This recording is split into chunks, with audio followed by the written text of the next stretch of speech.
Hello, everybody, and welcome. Very happy that you are joining me today to talk about burnout. So, we're just going to give it probably about 2 minutes here to allow folks to join, but happy that you're here today. If you're willing to share via chat, maybe where you live as well as what inspires you about this topic, I'd be super curious to hear what made you want to attend this training today. So curious to hear from you. I know here in Minneapolis, it is quite cloudy today and a little cool, which is nice. So hello, we've got Pittsburgh in the house, Northwestern Pennsylvania, Madison, Better Tools for Better Living. Wonderful. Yeah, please, as you're introducing yourself, tell me why you are interested in this topic. It helps me understand a little bit about why you are here. Someone said tools for better living, which is wonderful to hear. Virginia, Pennsylvania, New Hampshire, Canada. Interested because I think I'm feeling some burnout. Sometimes I do too much, I get overwhelmed and I crash. Want to help yourself, your families, and those that you work with. Okay, life is different for me after the lockdown. Thank you for sharing that. Wants to balance work and home life. As a rehab nurse, I'm always interested in how restoration to well-being comes into play in practice. Great. Interested both professionally and for my team. Want to help nurses in my program as well as myself. Have a very busy schedule and I want to make sure I have the skills to keep balanced. Great. Okay, looking to heal, improve my mental health. Great, in transition. Great, wonderful. We're going to get started here in just one more minute, although it does look like, great. We see that someone is a speaker and a client asked him to speak on this topic. So good research for him. That's great. Okay. Well, how about, I think we're ready to get started here. So let's go ahead and get started. Welcome to our learning lab today, which is all about moving from burnout to balance, strategies for restoring well-being. I see many names of folks that I know in the chat, but for those of you that do not know me, my name is Stephanie Wagner. I'm a meditation teacher and the lead trainer at Healthy Minds Innovations, and I'm also a board certified health and wellness coach on the graduate faculty at the University of Minnesota in their coaching program. And I'm excited to be diving into this really important topic today. So here's what we are going to cover. We are going to explore again ways to move from burnout to balance. And so I think that I've got about 35 minutes of content today, and I'll try and save a little bit of time for Q&A. I realize that some of you are at work, so stay for as long as you are able. Of course, the recording will be available. But if questions are coming up for you really that are practice related, or trying to understand some of the concepts that we're talking about, please feel free to share those using the Q&A function of your Zoom toolbar. We're going to start with a brief guided practice here in just a moment to help us get settled in. Then we're going to talk about the difference between resilience and burnout. We're going to explore drivers and dimensions of burnout, sort of what causes burnout. And then we're going to talk about strategies to develop resilience, which really helps us to move out of or keep from getting burned out. But we're going to have a special emphasis today on self-awareness as a skill. And then time permitting, I'll try and save some time for Q&A. So you're just going to hear that I'm going to use this term burnout, which I know probably everybody here is familiar with, and I know that sometimes actually it can feel like kind of a serious term. However, I just want to say that the reason why we do use this term is that it is well developed and researched in the scientific literature, and it is also a very helpful concept to understand resilience. So if you haven't had a chance to introduce yourself yet, please feel free to do so via chat. So as I mentioned just a moment ago, the emphasis for our time during this particular learning lab is going to be around cultivating greater self-awareness, which is something that can be practiced. And we can practice it in part through the skill of mindfulness. And we're going to talk a little bit more about self awareness as we get further into our session today. However, in order to become more self aware, we need to become familiar really with the experience of being mindful. So, what I wanted to do during this opening practice today is to lead you through a very brief meditation that helps us connect with mindfulness through paying attention to physical sensations in our body.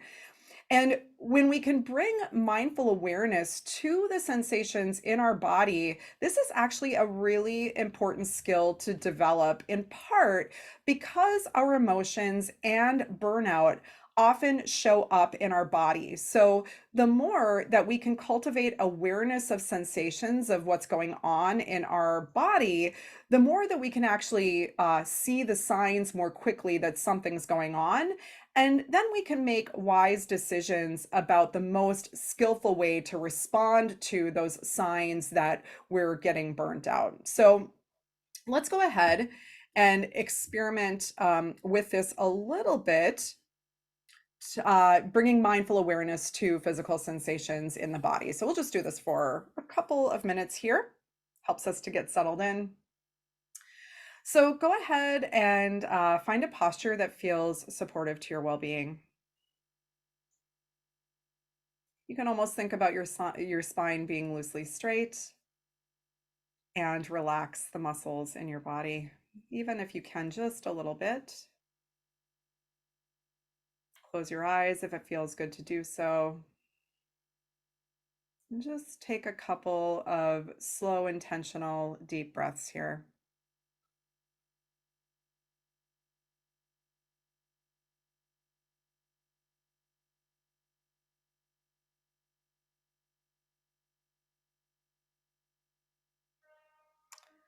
And as you continue to just bring your breath back to its natural flow, see if you can notice where in your body you feel the breath the most strongly.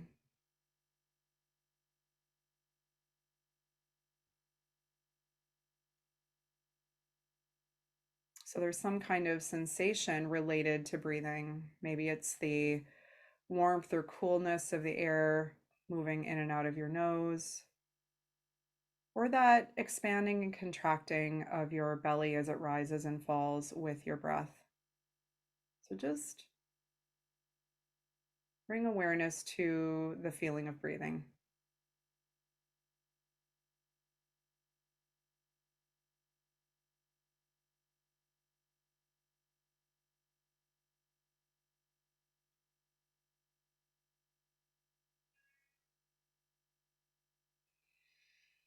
You might notice other sensations in your body right now, like feelings of warmth or coolness, dryness or dampness. So see what else you notice here, exploring other areas in your body where you're experiencing some sensations.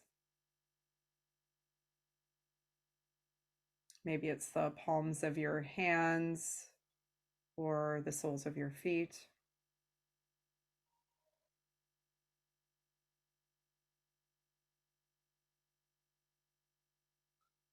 And then feel the feeling of your seat being supported by the chair. And if your back is being supported as well, just notice what that sensation of softness or firmness feels like.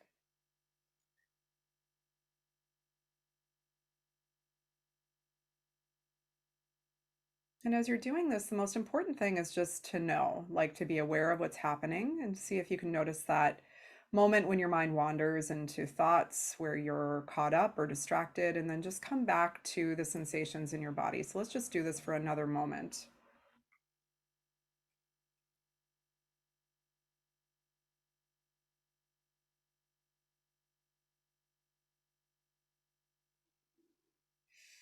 Okay, so you can go ahead and come out of the practice, open your eyes, maybe take a moment just to appreciate the fact that we are here together talking about well being. What a wonderful thing to be gathered around. And so I am going to have my colleague Michelle launch a poll here. Were you able to notice when you were distracted? So, Michelle, I think that's the second poll. Were you able to notice when you were distracted? Yes or no? So, if you'll please let me know.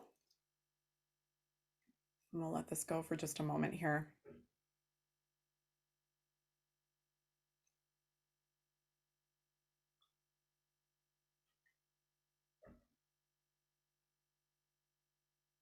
Okay, I think we could probably close it.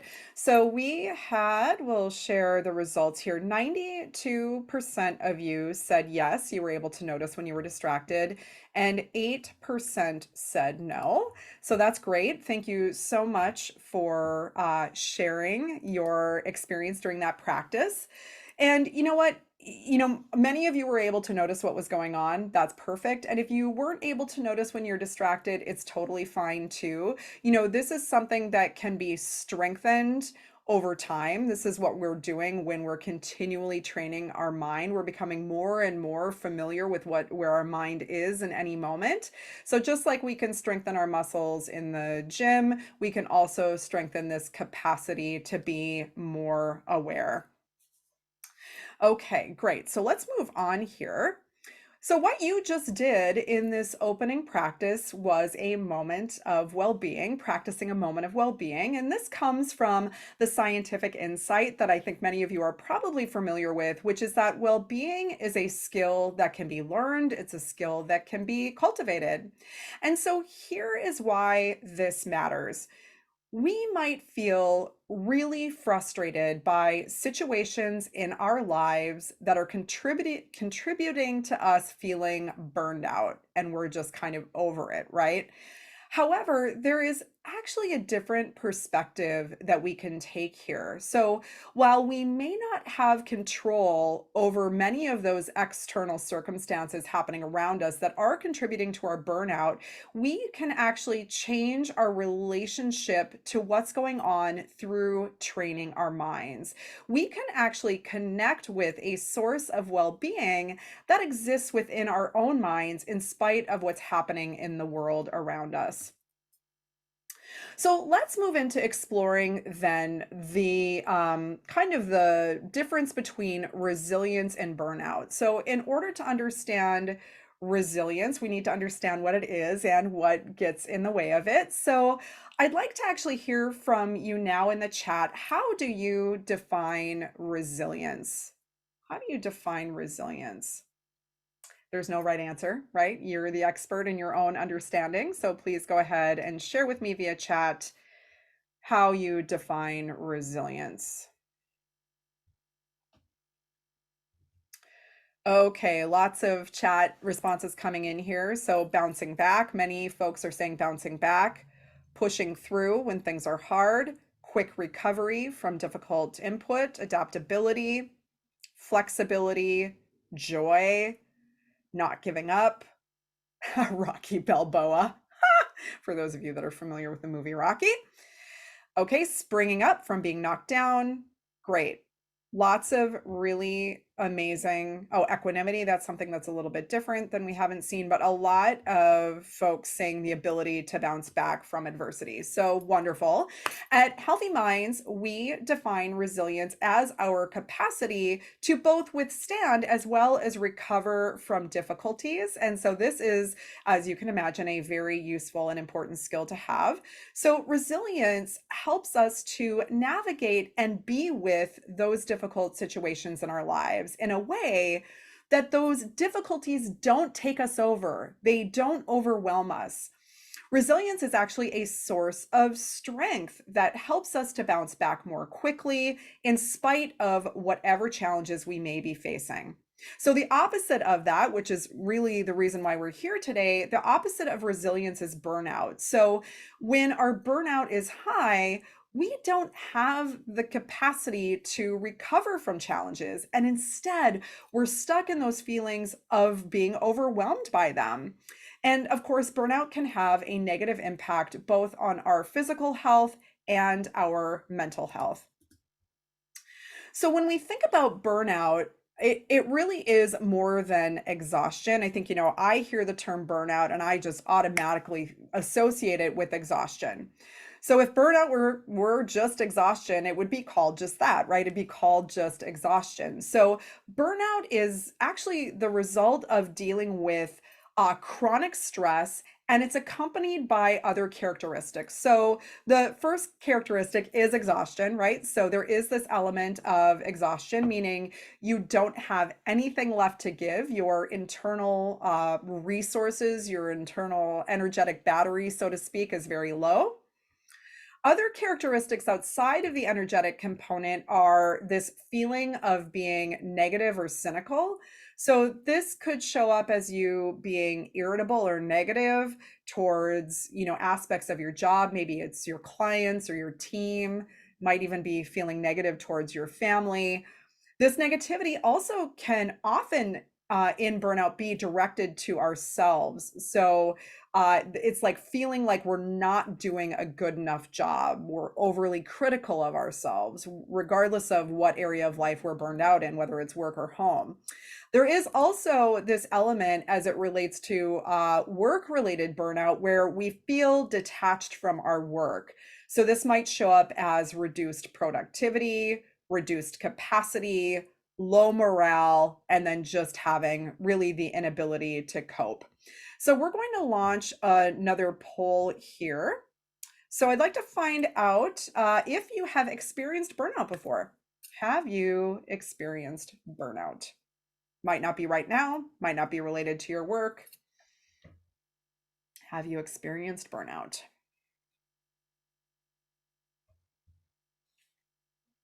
So we'll give it just a moment here, and it looks like we have almost everybody already.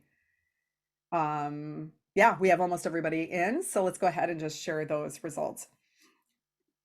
Most of you have indeed experienced burnout. 96% say yes, 4% say no. Okay, great. So we can stop sharing that poll. Thank you. So, even if you're in that group that has not experienced burnout before, chances are there will be times in your life when you experience it. And it's important to say here, too, that burnout doesn't always just show up as a result of work. An example in my own life is that there was a time in the last 2 years where my father was very, very ill in the hospital, kind of going in and out of transitional care for about 6 months. And I was trying to be there to support him. It was in the middle of the pandemic. And in the midst of all of that, I was also trying to work my full-time job. I actually have several jobs. This is one of them. And so I was at the end of that just feeling super, super burnt out from trying to navigate the difficulty and going back and forth to the hospital as much as I was able. So just to say that burnout doesn't always happen at work. Sometimes it can be a result of some of those difficult life circumstances that we find ourselves in. In order to find our way, though, back into balance to be more resilient, we need strategies to help us recover. And so the good news is that the more that we can become familiar with noticing the signs in our body and our mind that we're feeling stressed or moving into that state of feeling burned out, the more that we can make conscious decisions that support our recovery, our resilience, and our well-being. So that's why we're spending a little bit of time here talking today about what burnout looks like and feels like and what some of the causes of burnout are.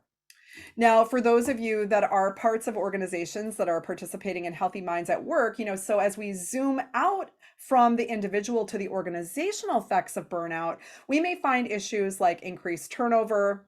Employees simply don't want to work in an environment where they feel burned out and out of balance.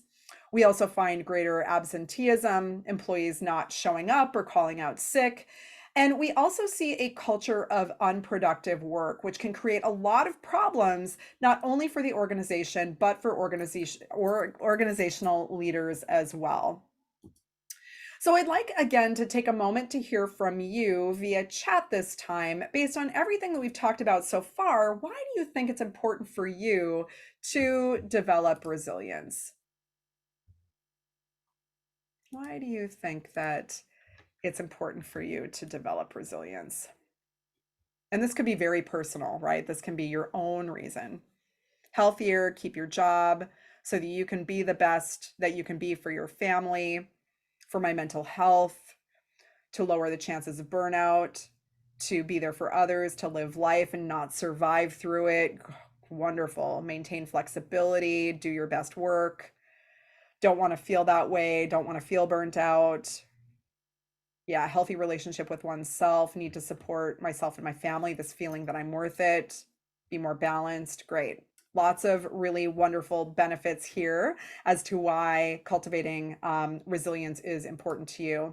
So, in addition to what you've just shared, I want to share a couple of other benefits according to Harvard Health. These are several benefits to developing resilience to the individual. So, these include longevity. More resilient individuals tend to live longer. It has an impact on mental health, so lower rates of depression. We handle our stress better, and when we handle our stress better, we don't experience that impact of chronic stress, which can have really physical, harmful effects like high blood pressure, weakened immune system, that kind of thing. And also, greater life satisfaction. Sorry, I realized I skipped that one. Greater life satisfaction. We have this feeling that our life feels meaningful. So we've got longevity, lower rates of depression, greater life satisfaction, and we're able to handle our stress better. Now, as leaders, or there's incredible benefits for those of you in the workforce, whether you're leaders or not. When you lead by example at work, you serve as a positive role model for others. They will learn from your behavior, your positive role modeling. Growth happens when we are able to navigate difficult times with courage and strength. I look back to some of the most challenging times in my life and see that even during those times that were difficult, they were also the times where I grew the most. And then finally, you build trust.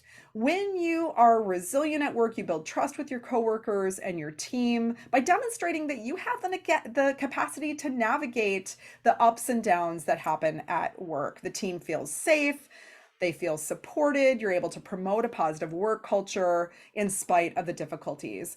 And for those of you that are in leadership positions, there was a study done that found that leaders with high levels of resilience are viewed as being more effective by their managers, their peers, and their direct reports. So, this is just a little bit about the benefits of cultivating resilience. So, the flip side of that then is burnout. We're going to talk about the causes of burnout in just a second, but I'd be curious to hear from you. What do you think are some of the causes of burnout? So, again, share with me via chat.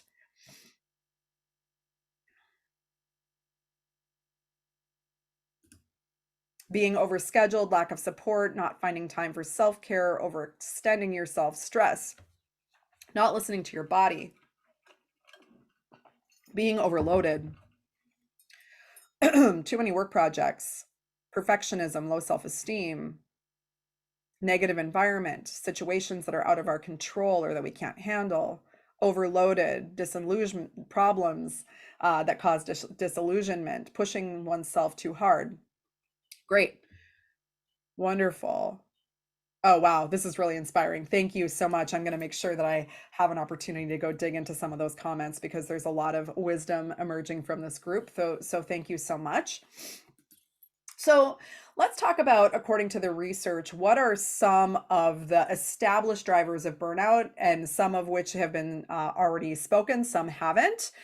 So the first, not surprising, is workload. So when there's too much work and not enough resources, there's just not enough time for recovery. So of course, having workload that feels unmanageable is certainly one really important aspect of burnout. The next is control. Someone mentioned this via chat. So, what the research shows is that there is actually a clear link between a lack of control and burnout. So, employees that don't have sufficient control over the resources needed to do their work are simply more prone to burnout. So, on the flip side of that, when employees feel like they've got the capacity to influence decisions that affect their work, that they have reasonable professional autonomy and independence, and that they have access to the resources that they need, they are more likely to be engaged and a lot less likely to feel burned out. Another cause of burnout is not getting rewarded for a job well done, and rewards can take many forms. They can be financial, which often in the workplace we don't have control over that. Like bonuses and raises and that kind of thing. These, in most cases, are dictated by the organization. But there are aspects of rewards that we can control. One is that rewards can be social, meaning employees want to receive positive feedback for a job well done, and many want to be acknowledged in front of their peers. So it feels good to be acknowledged. It often for many feels good to be acknowledged socially in front of the team. And so this is something that we have control over, even if we're not leading, like to be able to really just offer some kind words to someone about a job well done can go a long way to preventing burnout. Rewards can also be internal, meaning there's a sense of pride that we can experience when doing a good job. And this is something that you can consider. How are you creating kind of a culture of appreciation and acknowledgement within your team to help folks feel this kind of internal sense of a job well done? The next driver of burnout is workplace community. So the people that you deal with on a regular basis impact burnout. So this is your team, your colleagues, boss, vendors, clients. And so the question to consider here is, does the community provide support or is it toxic? So something that you can think about here is, how are you connecting as a team? This can be something that really fosters a sense of a positive and supportive community. Next, there's fairness. So, of course, employees want to be treated fairly. A person that perceives unfairness in the workplace is prone to burnout. So, depending upon your role in the organization, this might be something that you have influence over. For example, if you're a leader, who are the employees that you prioritize listening to over others? Who's getting your attention? Who do you connect with regularly? Do you seek opportunities to connect with your entire team? So this isn't to say that you're not already doing these things, but it's really good to notice the ways that you can encourage and facilitate more fairness within your team if needed. And then lastly, there's values. Values also have an impact, according to the research. So employees that feel their job requires them to act outside of their value system are more prone to burnout. So the thing about burnout, not surprising, and maybe you've experienced this, is that it can be toxic, and in a sense, it can be very contagious. Employees who experience burnout can have a negative impact on their colleagues and can perpetuate that negativity through their social interactions. So, why does all this matter? Well, when we understand the drivers of burnout and the causes of burnout, we can understand how best to address these things on an individual and an organizational level. So, today, the strategies that I'm going to be sharing are more towards the individual level, but I recommend that you take note of any insights of things that might need to be addressed within your organization and discuss those things as a team. So I'd like to go back to the statement that I made earlier, which is that well-being is a skill that can be learned. So specifically, the research points to four very important aspects of and trainable aspects of well-being that you can consider the keys to resilience. And so these pillars make up what we call the Healthy Minds framework and include awareness, our capacity to be present, connection, our ability to develop and foster and maintain healthy interpersonal relationships, insight, skills that help us to get curious and understand ourselves better, and purpose, skills that help us tap into a sense of meaning, even in the midst of the most mundane tasks, and can provide a source of motivation for us. And of course, the skills in these four pillars come from a variety of areas, including the world of psychology, world's wisdom traditions, Greco-Roman philosophy, as well as Asian meditative traditions. So when we're looking to move from burnout to balance the Healthy Minds way, all of these skills really can help us. But there are four really specific skills related to burnout that I want to highlight here. And then we're going to talk about just the area of self-awareness. So the first skill that we're calling the Healthy Minds Reset is the area of self-awareness. This is where we're going to spend the rest of our time together today. Next, there is community, which is the social connections that provide us positive support. Thirdly, there's the area of self inquiry. This is where we actually get curious about things like our assumptions, our expectations, and our beliefs to begin to see patterns. We can connect the dots and see how much our mindset influences our actions. And then lastly, embodying values, hearing how much values can impact our burnout, being able to embody our values can go a long way to protect against burnout. So, as I mentioned, what we're going to be focused on today is the skill of self awareness. So, self awareness, the way that we define it, it is the skill of knowing what's going on in your state of mind mindfully. Okay. The skill of knowing what's going on in your own state of mind. So we can cultivate greater self awareness by using mindfulness to attend to our thoughts and emotions. We can develop the ability to know what's going on in our own minds, much the same way that we notice our breath or the sensations in our body, very much like the introductory practice that we did today. And so we've gotten that taste of mindfulness. We know what it felt like from those physical sensations. And so we can apply it to checking in with ourself mindfully throughout the day and making this an intentional practice to really notice how you're feeling, to be able to slow down and notice what's going on with your inner world, your thoughts and your emotions. So like anything else, slowing down in this way is a skill. So you can practice pausing rather than reacting.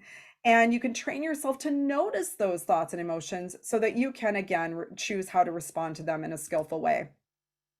So usually without awareness, our thoughts and emotions are operating just under the level of conscious awareness. So those emotional reactions and impulses come and go, and we follow them blindly without even noticing their influence. And when we're not aware of our thoughts and our emotions, they shape our sense of self, they shape how we see the world. And in scientific terms, we refer to this as experiential fusion. This may be a term that some of you are familiar with, which simply means that we become overly identified or fused with whatever thought, impulse, or emotion is kind of popping up in any given moment. It becomes our reality. You can see the definition on the slide here is it is scientifically defined as the absorption in the contents of consciousness leading to a diminished capacity to monitor and or regulate psychological processes. So it's not that we just feel anxious, it's that we become anxiety. Or if we're angry, it's not that we experience anger, we become overwhelmed by anger. It's almost like it becomes this very solid, overwhelming, frozen experience. So with self-awareness, instead of those thoughts and emotions like taking you over, you notice them. You can see them. You can see that the judgments, interpretations are just judgments and interpretations. The resentment and frustration are just thoughts. They come and they go. And there's sort of like a mindful gap in a way between your emotion and the response, meaning that you're able to actually see what's happening more clearly in the moment. So when we're talking about this kind of checking in with yourself, now I know this probably sounds very simple, but I would just ask you, how often are you checking in with yourself throughout the day? My guess is probably not very much. So it is a skill. It's a skill to cultivate greater self-awareness. So the first part of this is checking in with yourself throughout the day. And you can just organically remember how to do this from time to time, or you can set the intention to do some kind of check-in tied to some kind of regular activity that's happening throughout your day. So for example, you might check in with yourself at the beginning of each meeting or at the end of each client interaction. So there are ways that you can kind of make it more of a habit to check in with yourself. And then the check-in is fairly simple. You just kind of tune in to the thoughts and the emotions and the sensations in your body, and you're just asking yourself, okay, how am I feeling right now? And just simply notice what's coming up.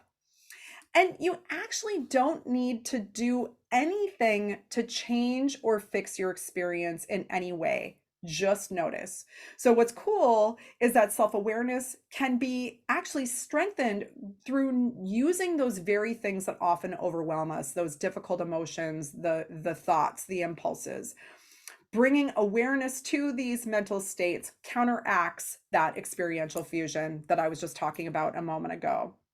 So simply becoming aware of how you're feeling without fixing it maybe feels very counterintuitive, but it is also a very important key to resilience. I think the normal human impulse when we're feeling like we're having a lot of difficult emotions is there is a very strong impulse to want to push away what's going on in any moment. But actually, there's something really important happening on the brain level when we can actually just notice what's going on in our internal state. So here's how it goes. We might have something very stressful happening at work. We've got stressful thoughts, right? And this triggers your threat detection system, a part of which is your amygdala. It's the part of your brain that's central to the threat detection. And so your amygdala is actually perceiving that there is a threat actually happening even though there isn't really a threat happening. And what happens is that there's a part of your brain that goes online called the default mode network. And that part of your brain is really kind of perpetuates rumination because we get caught up in self absorbed, self referential thinking. And what happens then is that the anxiety loop ensues. So it's kind of this self reinforcing mechanism that just continues us to cycle in this kind of negative thought loop. So that's without awareness, right? Now, if you add awareness to the equation, you still have all of this going on, right? You still have stress, you still have the amygdala. But what happens then with awareness is that you have access to the part of your brain which allows you to regulate your response to what is happening. This is called your central executive network. And as a result of that, then you have the capacity to regulate your emotions. You can choose how you are responding to what's going on in your own mind and in your body. So, I'd like to actually experiment with just teaching you how to do this through a practice that helps you cultivate self awareness. I see that we're going a little bit longer than I had intended, but I'm just going to keep going here and you can watch the recording if you have to go. So, let's go ahead and experiment with this. I'm going to teach you in a little bit more of like a linear way. But the idea is that when you're doing this in real time, it doesn't need to take a long time. So this is just for the purposes of kind of instructing you on how to do this. So let's go ahead and just take a seat, finding our posture that we want to use and employ and embody during our practice here. And so during this practice, we're just going to really get familiar with what's going on in our internal world. So go ahead and just take a couple of deep breaths here first, knowing that you're breathing.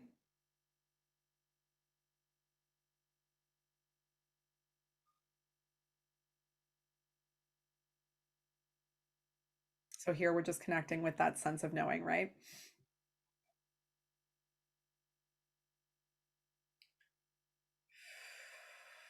Okay, so now we're going to shift what's happening to pay attention to what's happening in our mind. And being aware of thoughts and feelings can be kind of tricky. So we're going to do a little exercise first to help us kind of get familiar with what it's like to notice what's happening in our mind. So I want you to imagine that you are holding an apple. And as you do this, just notice if there's any images appearing in your mind. Is the apple red? Is it green? Is it shiny? Is it big or small?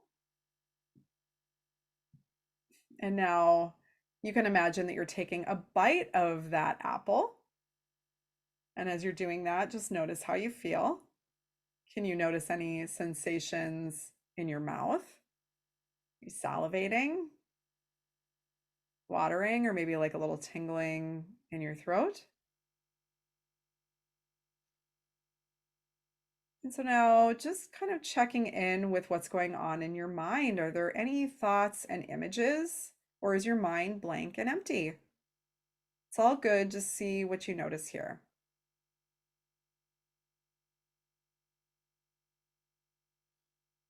Could you hear a little voice in your mind that maybe was labeling Apple, maybe judging your experience? This is self awareness. This is aware of how you're relating to what's happening in the moment. So let's now just apply this to how we're feeling right now. So go ahead and just notice how you're feeling. You bored, restless, calm?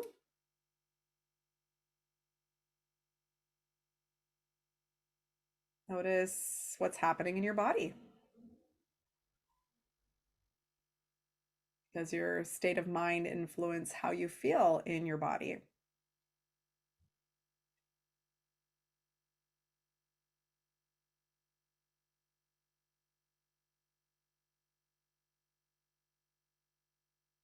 And then you can just let go and come out of the practice. So just be curious to hear from you in the chat. Were you able to notice your thoughts and emotions? Yes or no? Were you able to notice your thoughts and emotions via chat? Lots of yes. Great. So I'm seeing 100% yes, but I imagine that there may be some of you that weren't able to do that, and that's okay. Once again, this is something that you can practice and cultivate through time. So this idea of checking in with yourself, I'm proposing can happen throughout the day. And so I'd be curious, what are some common activities that you could use in your day to just do this like little internal check-in, like noticing how you're feeling. So once again, share via chat. Oh, I love that. I have to set reminders. How are you feeling right now for myself or I forget? Oh, that's amazing. Thank you for sharing that, Matt. Set a timer, add it to my calendar, the Calm app. All right. The stop technique. I'm not sure what that is, but thank you for sharing that. What other common activities could you link? When making coffee, thank you. Doing a little check-in then, brushing your teeth. Great. Wonderful. These are all great suggestions. Now, checking in with yourself is actually just one aspect of what we're doing here to cultivate greater self-awareness. Okay. The other thing is that once you've checked in with yourself, you can actually make some conscious decisions about how you are responding to your internal state. So sometimes it's enough to just bring awareness to how you feel, acknowledge it, accept it, and just let it be okay. And in other cases, there might be something for you to do. So, part of the power of self awareness is to determine what, if anything, in this moment do I have control over? So, for example, if you're feeling stressed and overworked because you've had a staff member call out and you have to stand in for them, that would be something that you most likely don't have control over in that moment. However, what you do have control over in moments like these is to be able to shift your inner attitude towards what's happening, right? So we've been talking about this whole time.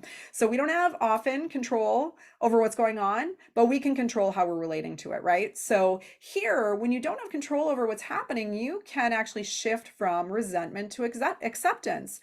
You might think to yourself, okay, this is happening right now. I'm fine. This frustration will pass. You could even kind of recite a playful mantra, a playful phrase in your mind, which is just something that you might repeat, like, it's okay, I can handle this, and just repeat it over and over again silently in your mind. So, shifting your perspective like this then can buffer some of the negative effects of what's happening. On the flip side, if you do actually have control over the situation, then do the most skillful thing in that moment. And so this is where self-awareness can help you gain greater knowledge around your habits and patterns. So for an example of this might be something like, let's say you've gotten in the habit of working really long work days, not because you have to, but because you choose to for some reason. Maybe you feel the pressure to get your inbox down, Or maybe it's because you deeply care about your team and so you stay to help them. And so what you're doing, your overwork is coming from this place of deep care. But is that deep care leading you to overwork? Or is that email inbox causing you to overwork? Are these things that are helping you be more effective, or are they actually contributing to you feeling exhausted and burned out? So, this is where it's actually super important to get curious, to be able to see your habits and your patterns. And in some cases, we might be required to kind of establish a different way of working. I refer to this as setting healthy boundaries. So, setting boundaries involves resetting expectations. So, this might be expectations with your clients, your team, your colleagues, even your family, about what you're willing to do and how much you're willing to take on. And this, of course, is easier said than done because it's kind of counteracting our habitual tendency to like take on too much and say yes to everything. I know I am so guilty of this. I have a really hard time saying no. So you just have to be aware of that habitual tendency and be really thoughtful around what you're saying yes to, but then also establishing or reestablishing kind of how you're going to show up in that relationship. It's also really important to just recognize that self care isn't selfish, right? It is vital to giving us the capacity and the energy to be able to handle all of the things that are coming your way. So we need to make sure that we're taking time to rest, to recuperate, because this is, again, a really important part of dealing with the exhaustion of burnout. And then in the process then of checking in with yourself, you might just want to notice if it would be helpful to reach out for community support. And as I mentioned earlier, one of the things that can be really helpful is seeking out community support and those positive social connections. So the reason why community and social support is helpful is really twofold. So first, positive interpersonal connections are really vital to well-being. When we're having a hard time, your friends, your family, your close coworkers can be that strength of that source of strength and support. Simply talking about how you're feeling can go a long way to bolstering resilience. Secondly, given that there can sometimes be some organizational factors that influence burnout and that there are others at work that might be feeling the same way that you are, it can be helpful to reach out to trusted coworkers to offer mutual support, identify pain points, and to brainstorm or advocate for solutions. So let's just recap what has been covered today. So, burnout may have both organizational as well as individual causes. We can learn and practice skills to develop resilience. We can catch early signs of burnout by checking in with ourselves. We can cultivate greater self awareness by using mindfulness. We can identify what we have control over to help us make decisions about how to thoughtfully respond. And then again, this idea of resetting expectations through boundary setting. And self care is not selfish, it actually helps us do our best work. All right, so let's see what's coming up here. Okay, so someone's saying, I find it, and so feel free if I know I'm running way over here, but I just think this topic's too good to stop. So let's just continue for the next. I do have a hard stop here in just like a couple minutes because I have another teaching engagement. But let's talk about a couple of the questions here. How is self-awareness different from self-inquiry? So self-awareness really is just the capacity to know at any moment what's going on in your own mind. You're noticing when you're having thoughts, you're noticing when you're having emotions, you're noticing when you're having responses to things. Self-inquiry is kind of more of that intentional reflection where you're inquiring about certain aspects of your experience. So, for example, you might ask yourself, like, why am I having such a strong response to what's going on right now? So let's say you had a frustrating situation that happened at work or with your family, and you'll be like, gosh, why am I so frustrated? What's going on here? What do I believe? What was I expecting? So there's something more intentional about that kind of more analytical inquiry, where the self-awareness is really more the experiential tuning in without, and just that capacity to know without that kind of intentional reflection. So thank you for that question. Also, another question here. I find it interesting that this audience appears to be very skewed towards women. Does this suggest that men are struggling less with burnout, that they are less willing to appear as if they are experiencing burnout, or something else? Is there research to help explain this phenomenon? That is a very interesting observation, and I am not sure actually. And I don't, in my research, I did not see anything around the gender balance of burnout. Um, I do know that our Healthy Minds audience is largely comprised of women, so that could just be a result of who's using our program and our app. So that's a good question. I don't know the answer to that. So thank you for that observation. Let's see.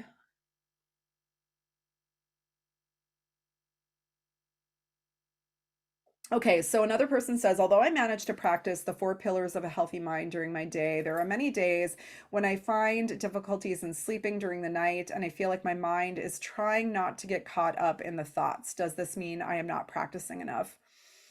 I don't think so. I mean, I think it's, depending upon whatever stress you're encountering, it can be very easy to get caught up in rumination. And one of the dynamics that can exacerbate sort of the painful feelings of being caught in rumination, or not being able to fall asleep, is trying to resist the thoughts. So, a couple of different ways to deal with this.